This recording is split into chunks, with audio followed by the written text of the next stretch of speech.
Hey, thank you for joining me. I appreciate it. Oh, thanks for having me, Bruce. Usually I have a partner with me, but he got tied up today doing something, so you got just me. Oh, well, we'll miss him. Where are you located? You out in California? I'm in Las Vegas. Oh, okay, so not too far. hmm What's it like out there today? Nice? Yeah, it's in the mid 80s, which is unseasonably cool. Are you guys affected with any of this weird smoke that's coming from Canada? Or not at all? Oh, did I lose you? You there? You there? Check, check. Hello? Hello? Hello? Hey, you there? Oh, Hey, now I you're got back. you. No, that's. Yeah. Are you guys affected with any of this Canadian stuff? The smoke? Luckily, no, thank God. Because I'm in Richmond and it's pretty hazy, and I mean you could tell it and you could smell it. It's not as bad as I guess up in New York or whatever, but it's pretty. Yeah. I can't even, like, I'm seeing my friends' pictures from New York, and I'm Isn't that like, I can't crazy? even believe the sky over there looks like that. That's the bad places in California look like that. Yeah, it's like apocalyptic almost. Really, it's scary. Anyway, we're not here to talk about that. Let's talk Yeah. about you. Your new single, "Song of Hope" and "Lavender Mountains" are out. What's been the response to him so far? So far, really good. I'm grateful to say people have been open towards them, and especially Lavender Mountains with the music video and the uplifting kind of theme to it and stuff. Seem to resonate with people. So I'm glad. I do feel like we do need some positivity in our lives. Holy cow, you ain't kidding. I mean, it's been such a difficult process. Right. What message, if you had a message to give to your fans, or what takeaway do you want them to walk away with after listening to those songs? I mean, I guess it is the message of hope, and just a reminder that it, we can all be in a good space. We have to be kind to one another, and we have to want to be positive and everything, but it all snowballs on that. So I that's so kind of what I'm agree. about. And like you turn on the news every day and it's just almost overwhelming. And I 100% agree. We need, especially music, because I think music Yeah. connects with people in such a different level that you kind of need that stuff to sort of get through. I'm glad you think so because, as someone who likes heavy music too, I know that sometimes the way that we cope is maybe with angrier music, heavier Right. music, and I totally understand that. And this is just kind of coming from a different place. So I think you're right. I do like heavier stuff, and it's definitely a heavy metal podcast. But we kind of Right. step outside the box when we connect with stuff, when we listen to different things. Mm. In fact, this afternoon I just had JD Pincus from the Butthole Surfers on, Oh, cool. and he's doing like this weird psychedelic Mm. banjo stuff, which Nice. sounds absolutely ridiculous, but for some reason I it see it. resonated, so I had to Yeah. get him on the show. So it's the same Nice. thing with your work. I definitely like the heavier stuff, but I think you can think outside the box. The music connects with you. Sometimes you don't even know why. Sometimes I find a rap song that just sort of Right. hits. Exactly. Yeah. And I've always felt that way. To me, it's music, and I'm gonna let that drive me wherever it lands, and hopefully people are open to it. And so, like I said, I'm grateful that that's been the case. So the fans of your heavier work with like Dethklok and all that stuff, they've been sort of open, or is it a whole new I audience? believe so. I mean, it's hard to tell because it seems that way. It seems that people that have known me through that are just overall music fans and guitar fans and haven't had. I don't think it was like that big of a stretch from them. From what I'm seeing, I mean, I don't know. Like who Right, knows? right. But yeah. When you sit down to write, are you setting into that space with a theme in mind, or do you just write what comes to mind and then let it go from there? It depends. Most of the time nowadays, the ideas come to me. I hear them in my head, and back in the early days, that used to be maybe just a little part of a melody, or it was really foggy, and I could only pick out a few of the notes, and the rest was like really hard to hear. And Right. through the years of sifting through that, now I hear more stuff, and I hear maybe some arrangement ideas or things like that. So I jot down, mostly in voice memos, I sing the ideas into the phone. I jot down whatever other notes I hear at that moment about the arrangement. And then when it's time for me to sit down and flesh it out and demo it out, then I kind of take all those notes down and sketch it out. So that's been my process as of late. But that's not to say that, you know, some of the writing does come when you're sketching it out and you have to complete something. Sometimes it's not the entire song that you just receive magically, right. You know. So there is that labor of love of sitting there and working the rest of it out, and it's all different ways of the same thing, you know. So as long as I kind of try to remember to let my ear lead, even if I'm not hearing the idea right away, I don't want to be the kind of writer that kind of relies on the guitar to drive finger patterns to write something with. You know, that's not where I'm going. I'm really trying to lead with what I'm hearing. So even if that's in the context of sitting down and sketching something out that's already halfway done, that's always the priority. Do you sit down and write like stuff like Lavender Mountains specifically, or does it just come out that way? So I guess what I'm saying is, are you opposed to like a heavier song coming out, or is this going to be your solo Not song? At all. Yeah, I'm not opposed to anything that comes out. I'm really looking for what's truly in my head. That's what drives me, because it's easier to not judge the ideas as much when you know that that's truly what you heard. It doesn't, I mean, it still matters if they're good or not, right? But when you're working something out, you're a lot more concerned about the worth of it, and the idea of, if I heard something in my head that this is clearly the thought that I had, you can't argue with that as much because that's really what you meant. So I'm going towards that. That's what I'm searching for. And whether that comes out in a tune that ends up having the melody played by an accordion, then that's sometimes what happens, you know. But I don't want to bastardize the music because it needs to fit into a certain mold. I want it to be what I heard and what it felt like it should be. So is that irregardless of the, and this is going to sound bad, but just go with me for a second, is that irregardless of the fan base or the listener? So, I mean, truly, if the accordion or the lute comes in, it comes in? It's happened, you know? Yeah, it's happened. And like I said, that's why I am grateful when people are open-minded, because sometimes I release music where I'm like, this is not your mama's guitar album, and I don't know how people are gonna feel about that. But I got an art, you know. That's great. I mean, it's good that you can do that, because I know a lot of people feel like a certain responsibility to their fans or to the genre, and they pigeonhole themselves. There's a real thing to that. Yeah, there's a reality to that. I mean, I definitely want my audience to feel like they're getting what they want out of me. But I guess my way of seeing it is, I don't think any merit is missing from that. No, I get it. So just come along for the journey. Like a different genre. Yeah. Interesting. When you're writing your songs, are you writing them, it's probably a two-part question, are you writing them for how they're going to come across on stage? Or are you writing the song for the song's sake? And then if so, is it difficult to translate them live? It's the latter, and it can be. And sometimes I write something that's exactly the question that comes in mind, where it's like, ooh, this is going to be hard to put together on stage, but should that stop me from putting this on the record and seeing this through as a composition that's worth completing?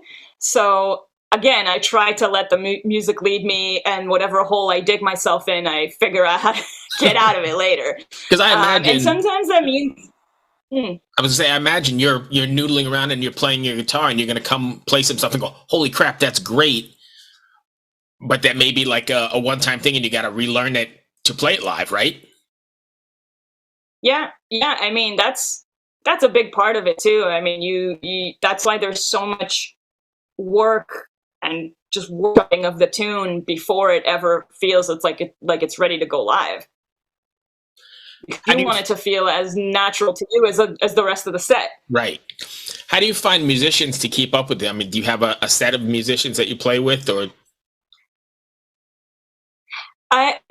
I laugh because it's like there's so many great musicians that are just like killing it, and it's not very difficult to find people that are just like crushing that. So I've been really fortunate to play my music with a lot of different people. I have a West Coast band, I have an East Coast band. Now I'm going to have a European rhythm section for those shows. So everybody interprets it differently, which I think is really cool, because a lot of these tunes are really old to me. I've played them live a lot. They're just, I mean, it can be hard to get re-inspired. So when you have a different drummer or a different bass player that sees just the smallest thing a little bit differently than how you've used to heard it for the last 10 years live, and it changes everything. And so that's actually what keeps it exciting, is that I'm so lucky to be able to play this music with more than one rhythm section. Nice. So you mentioned Europe. Do you have a dates coming up then? You're taking this on the road? Yes, we're gonna be in Europe in March next year. We're still adding some stuff to the tour, so we haven't announced the dates themselves, but that's the plan.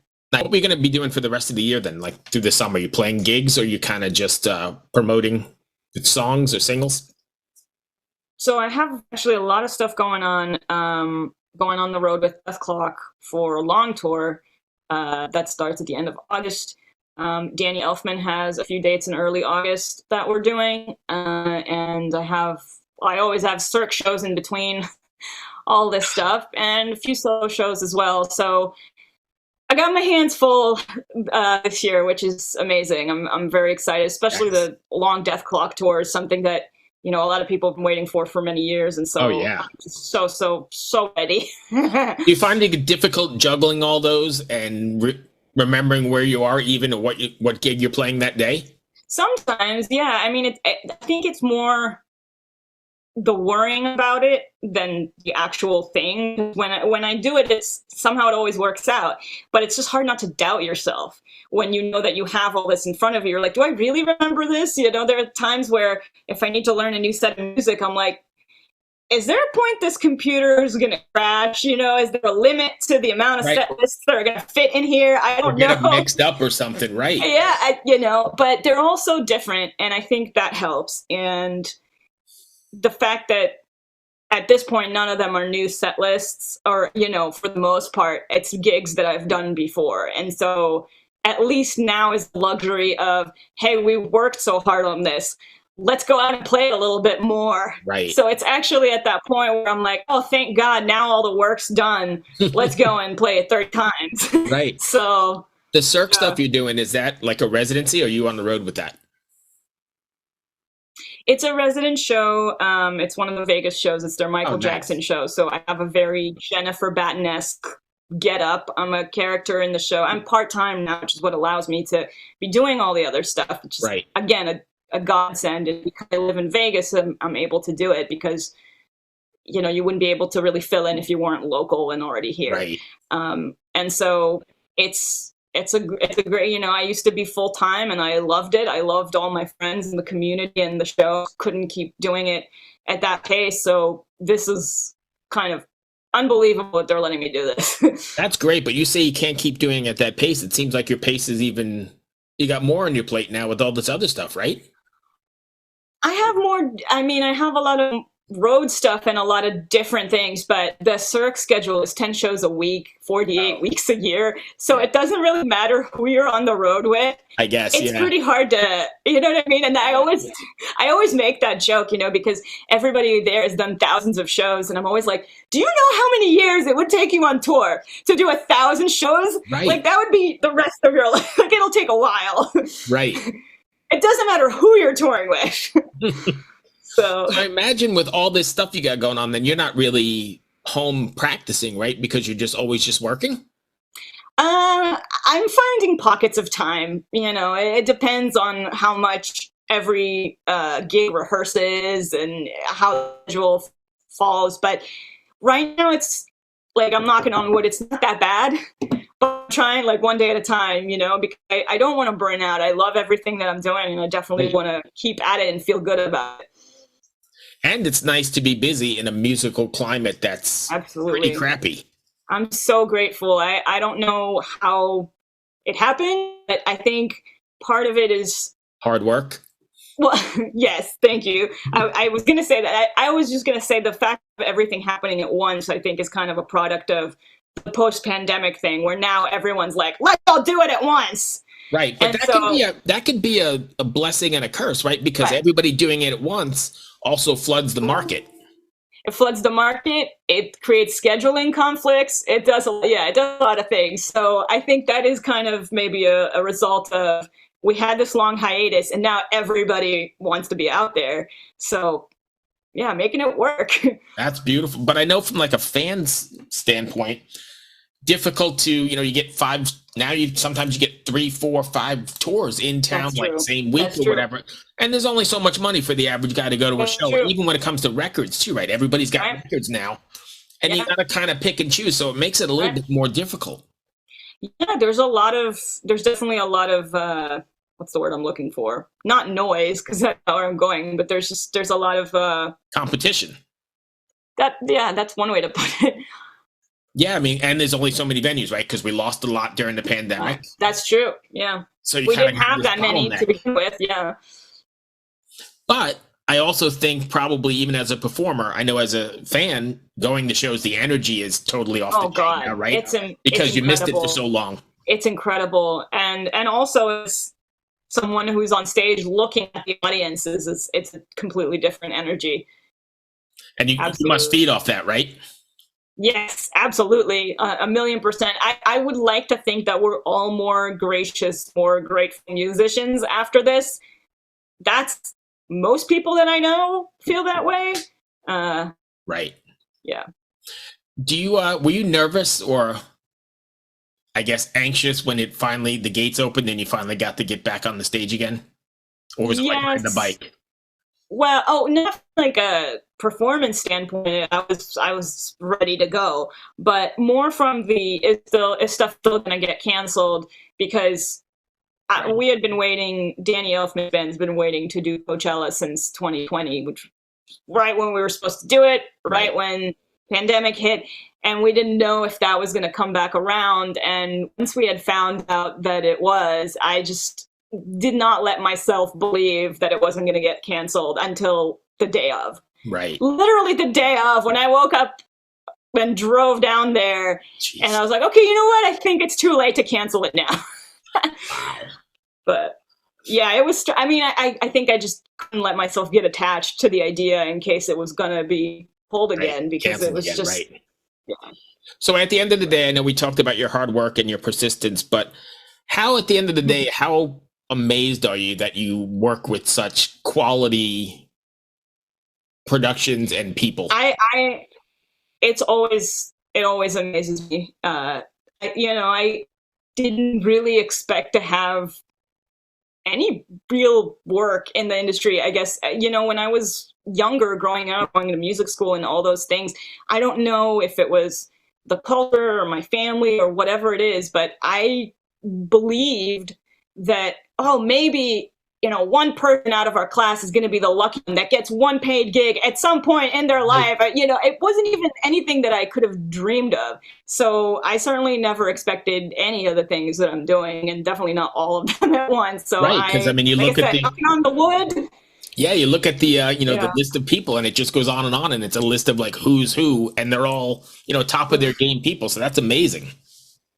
Thank you so much. I mean, that's why I try to earn it with the work, because I'm. Oh yeah, no, I'm not taking that away at all. That's what I said. It's got to be hard work for sure. Oh yeah, for sure. No, I'm just saying, like, I know it's a very, again, lucky is not the right word, right? But it's a fortunate situation to be in. So I definitely want to earn it. And I guess on the flip side of that, and this is not taking anything away, there are tons of people who put in the same amount of work, right, and never get that. Exactly. And that's why, I'm not unaware of how difficult and rare this is. And again, that's why I never really expected anything. So interesting. So that's pretty much, that brings me to the end of my questions. Did I miss anything you wanted to cover? Cool. No, I thought this was a great conversation. Yeah, I kind of, usually my partners say, but we kind of just we kind of title it a casual conversation, and we touch on stuff, but we like to just go where it goes and be a little bit outside the box and different. So I agree. I prefer that myself.